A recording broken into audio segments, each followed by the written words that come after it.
time to pack for Mexico. So we got a little drone, glass sampling jars, some reading material, some Nurdle Patrol stickers, and of course, clothes. That's for 7 days. Let's do this.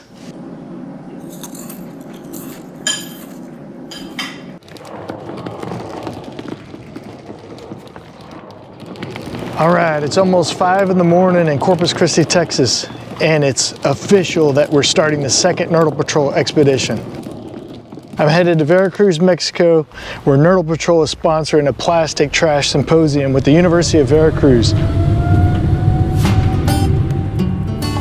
I'm excited to attend this symposium, but while I'm down there, I can't pass up the chance to survey the Gulf of Mexico in Mexico.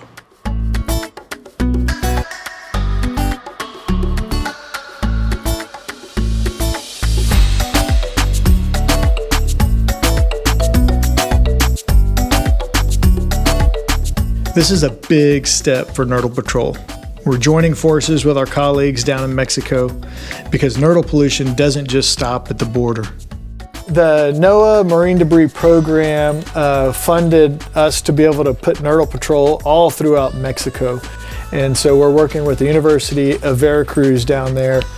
And so University of Veracruz hosted it, put it all on, and then the NOAA Marine Debris Program is actually paying for it, and through Nurdle Patrol.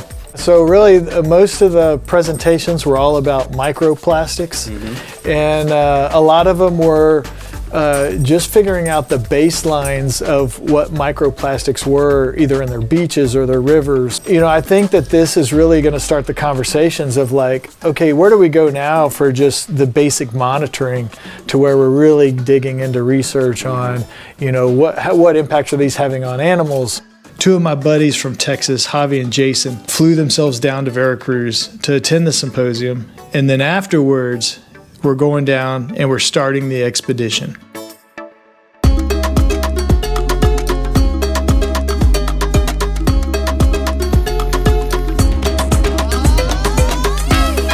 This is like one of the famous things in Veracruz, the coffee.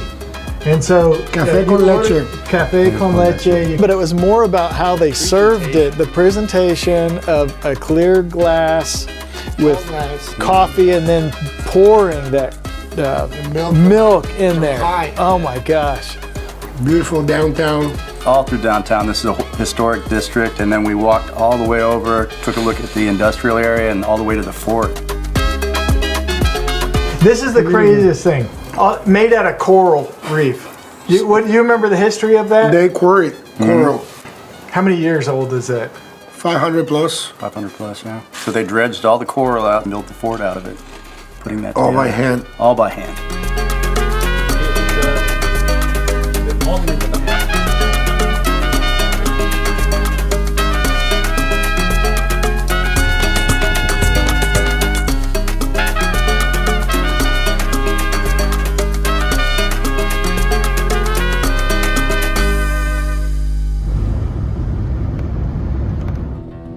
Okay, so our first survey's done in Veracruz. Man, it was windy. And I guess that was all part of Hurricane Ian coming through. It was really windy. I remember that now. But a lot of nurdles. But Veracruz in general, the beaches were beautiful. I mean, they had this boardwalk there. There was restaurants on the other side of it. Great restaurants, great tacos. Yeah. Oh yeah, the food was wonderful. We did not go hungry. Let's go. So here's where our Mexico Nurdle expedition really begins. Our goal is to drive over 500 miles south from Veracruz all the way down to Campeche, Mexico. We're going to sample every accessible beach along the way.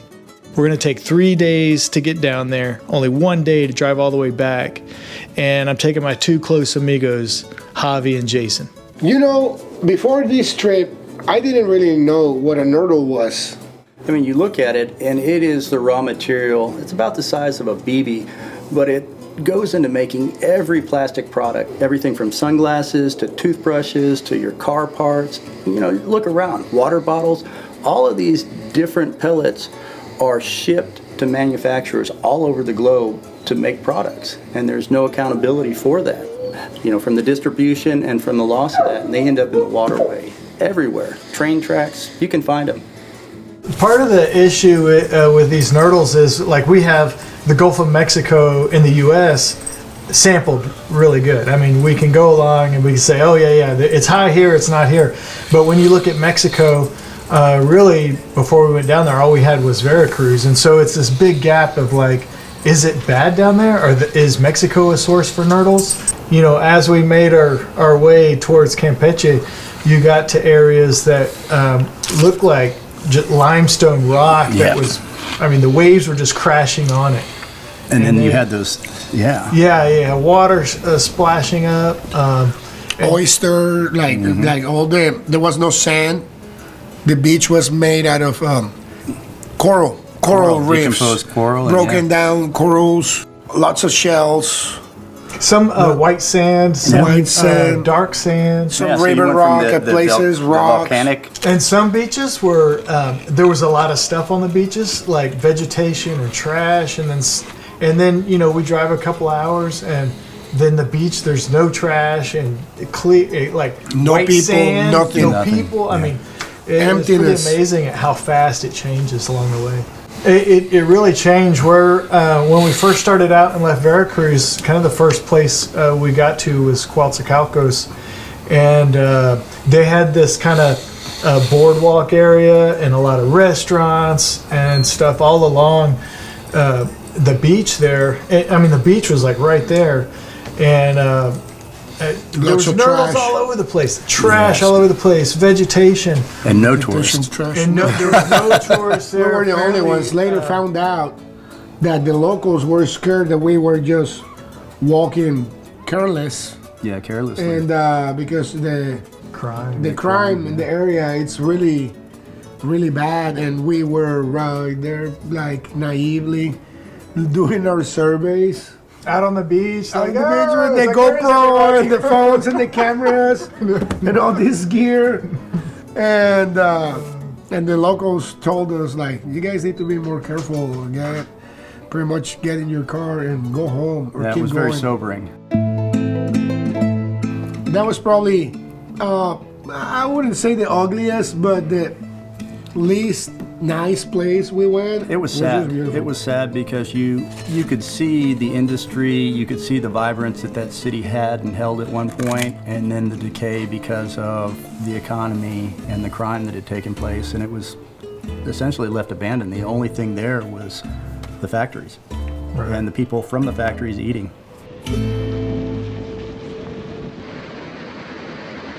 Coatzacoalcos. The rainstorm there. I was on the beach, and we had made it out doing our first patrol, a search on the survey in that morning, and I looked down the beach and I said, wow, there's going to be rain coming, and went to searching for some nurdles and picked my head up about 10 minutes later, and I see that front is coming, and I'm like, guys, we got to go. We were in this little rental car. That was epic.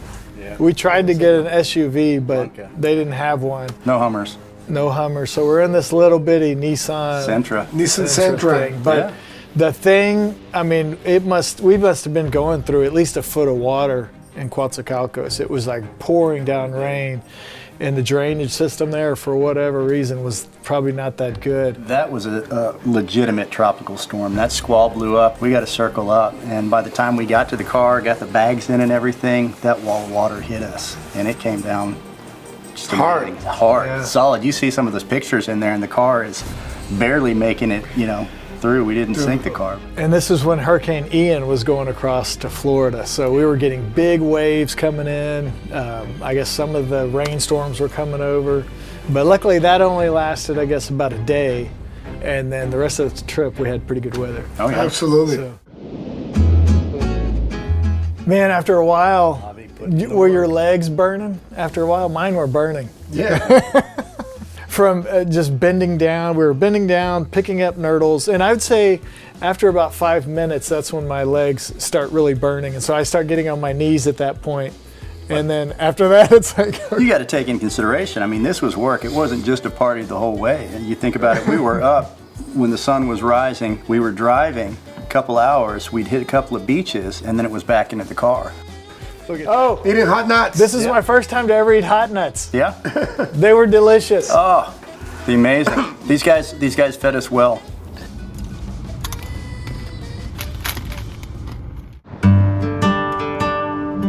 Look at this. Yeah, it was discouraging looking at some of the poverty. It was sobering, and it was, you know, I was humbled by just how excited some of the people were to understand what we were doing and to take a look at it, but then also the magnitude of, you know, what's taking place and trying to understand how do you wrap yourself around that to start to make an impact. Most people don't even know about nurdles. People know about plastic pollution, trash, plastic bottles, car tires, etc. But they really don't understand the concept of the nurdle. That's what it really got me like. And then what's that? And I'm like, what? That's the plastic right out of the refinery before it gets converted, turned into plastic product. Well, I think people don't understand it because it's not something that It doesn't the look like public trash. can do anything about. It's an industry. But the nurdles don't look like trash. Right, They it look looks like they something belong natural. there. They look natural.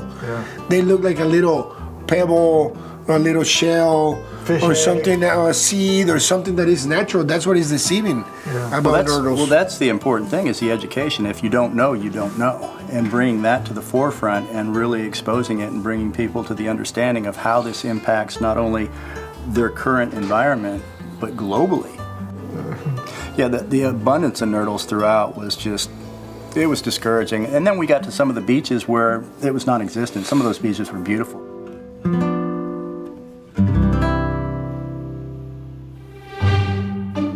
Oh, look, that's before you left the bumper. Okay, so we went down this road at nighttime. Yeah. Jason was driving, I'll just mention that. But there was, because of all the rain, there was all these puddles you had to go through. Yeah. And I guess somewhere in one of those puddles, the back bumper ripped halfway off. Yeah. And then when we finally got to the beach, we're like, oh man, what are we gonna do? So we ended up getting it back on after we did our nurdle surveys and stuff. But then whenever we had to go back and leave that area, the bumper came back off again. Javi had to MacGyver it right there at the... And there was mud all over the car, and it was a white car, so easy to see all the It mud. cleaned up well. Whose idea was this?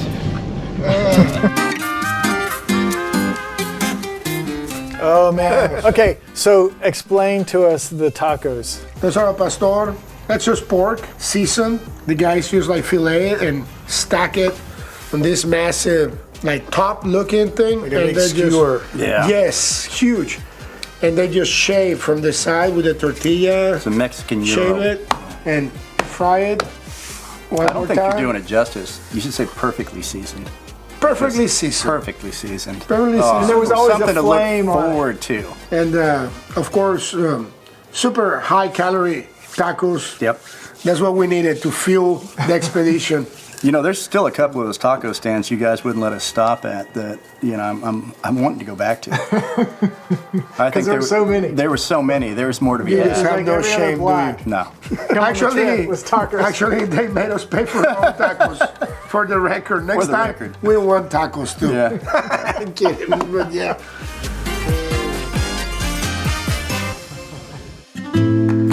Well, it was actually around Ciudad del Carmen, a beautiful beach. Yeah. And at some point, there was some ship that got washed up there.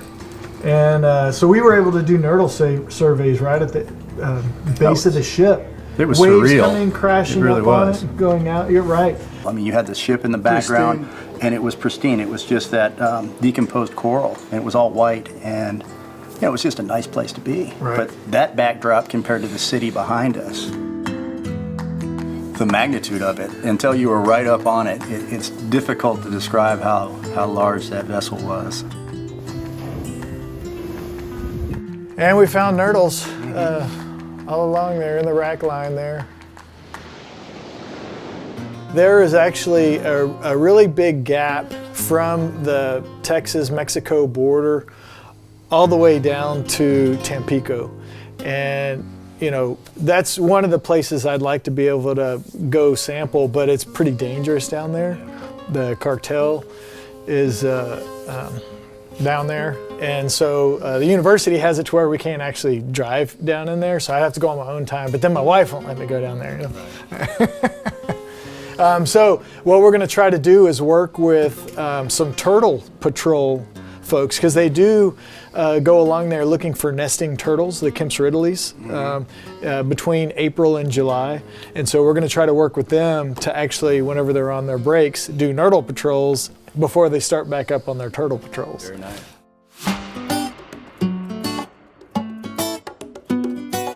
So let's talk about this beach here. What's the name of it? Punta Shen. Punta Shen. When we pulled up on it, it was lunchtime, and we were like, oh, there's a palapa there. They must serve, food. So we pulled in there, and sure enough, oh man, they had some really good food. Seafood salad, they call it. Seafood They had salad. nothing about a salad, but it was amazing. It was amazing. And there was like octopus all chopped up in it. And then we got whole fried fish that were there. We did nurdle surveys, so there were nurdle surveys right there. Nurdles right on the beach there. Very few. Very few nurdles. There weren't, there weren't It many was a nurdles pretty on the clean beach. beach. And then you got to wash your hands. Right. There's Before and after. Yeah. So the area from Punta Shen basically to Campeche, there was very few nurdles. And really, if you look at how the currents work in the Gulf of Mexico, it's what you'd expect, because there's very few eddies that push up. You have this loop current that goes around Mexico and then around Cuba and goes up Florida, and then it pushes these eddies and everything goes up to Texas. But the west coast of Florida and then that southern part of the Gulf of Mexico in Mexico, you really don't get many eddies and pushing debris up and stuff. And so that's probably really why we didn't find a lot. Plus, no manufacturing. No manufacturing. And no kind of really major rivers going out there. Well, that's part of the geography of Mexico. You look at where we started, and the sand is black. You had that volcanic influence. You've got the highest peak in Mexico just a few miles inland from where we started, and then we go through the flatlands and kind of the mangrove forest and the low-lying areas where you've got all that beautiful white sand in the shells, and then you make your way up into Campeche, and you can see that terrain change, and there's really not much beach. You had all that rock, all that all those blowholes when the waves would hit it. That was pretty neat. So, right, yeah. Well, and we got to this one beach right before we made it to Campeche, and there was turtle nesting areas, and so they had a fenced off area. There we go. And a sign in Spanish that said, there was over 300 nests or something in that area. And there was actual eggs from a turtle that were broken up, the shells that were on the beach. Shells.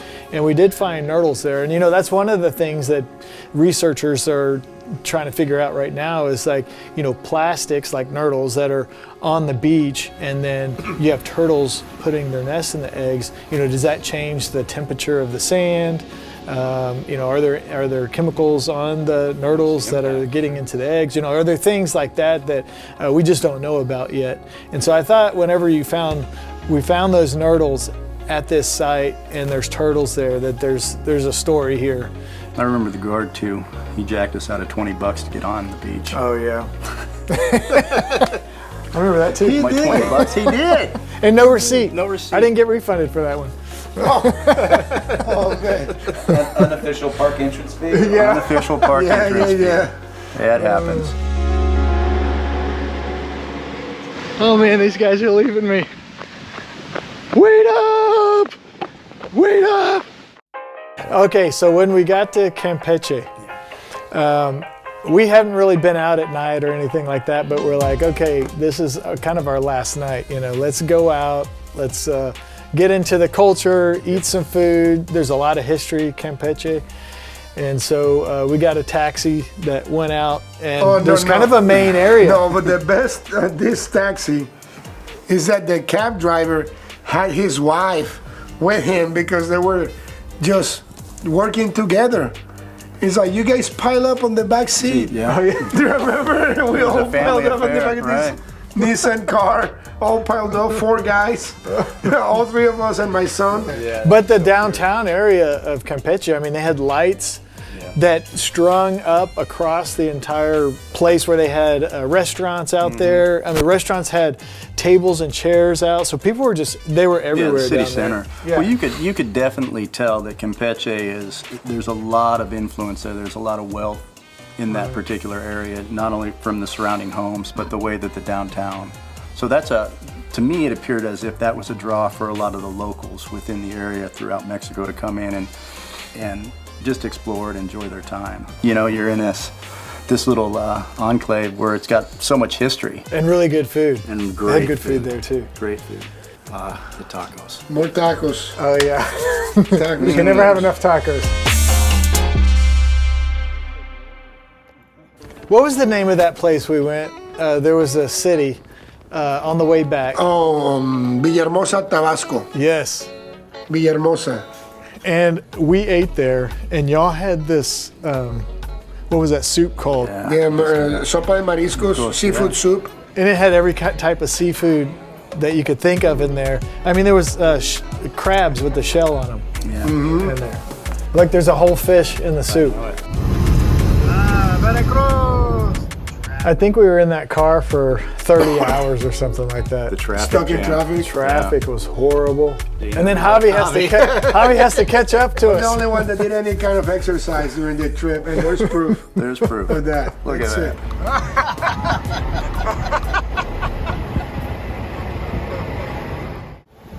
So this Complete car, detail. I was worried we were going to take this car back to the airport in the condition it was in because of all the mud, the bumper, I mean everything. I was worried that we were going to have to pay some extra crazy charge or whatever. So luckily we were able to find a place we could take it to. Paid them $3. 75 cents. $3 Plus tip. Plus two. Plus tip.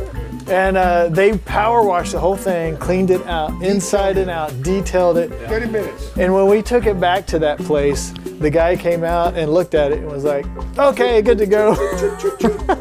You guys are good. That's it. He had no idea what that car had been No, through. no clue. So every time we would finish a survey, we each had these glass vials. We would put numbers on them, how many we found, where we were at, the date, so that all of this information was being able to put into the nurdlepatrol.org mapping system.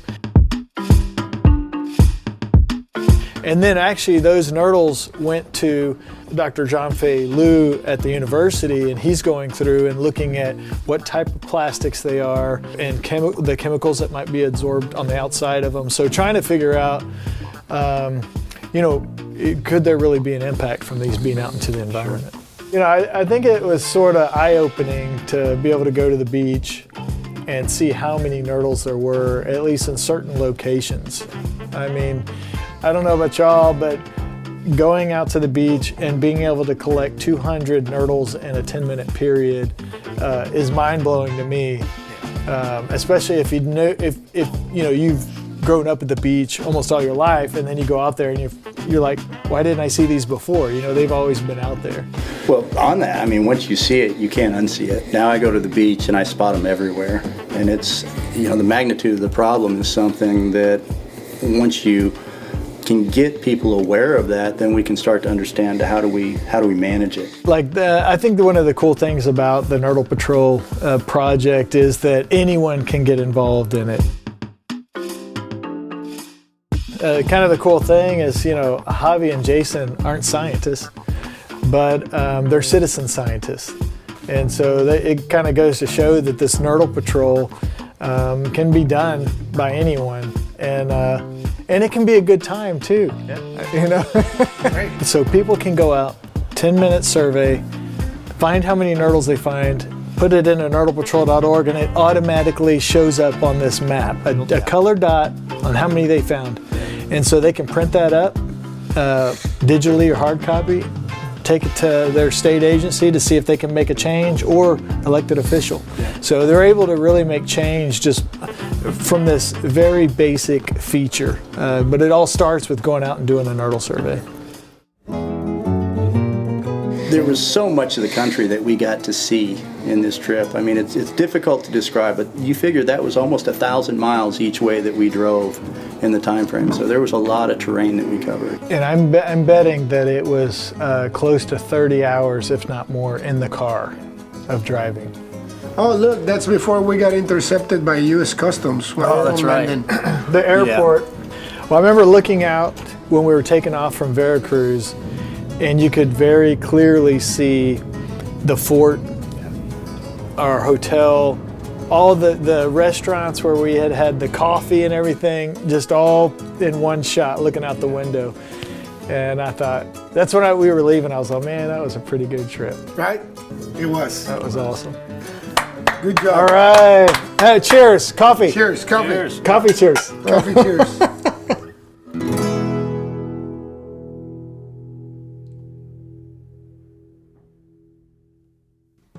Vaya folclórico, oye, disculpa la tardanza y los dolores de cabeza, ¿sabes?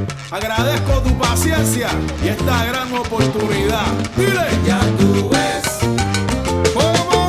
Siempre en la brega. Ahí nada más. Dándole pecho a la vida pa' que no me dé una vela. Sí, señor. Chévere. Siempre en la brega, dándole pecho a la vida pa' que no me dé una vela. Por eso en la calle ya tú me ves. Siempre en la brega, enfrentando la vida y sus problemas. Well, gentlemen, it was my honor to go through this and experience it with you guys. I hope to be part of this for years to come. Oh, yeah. We're going to take you on another one. Oh, yeah, absolutely. And I'm going to pay for your tacos, I'm going to hold you to the that. next one. Are you ready for this?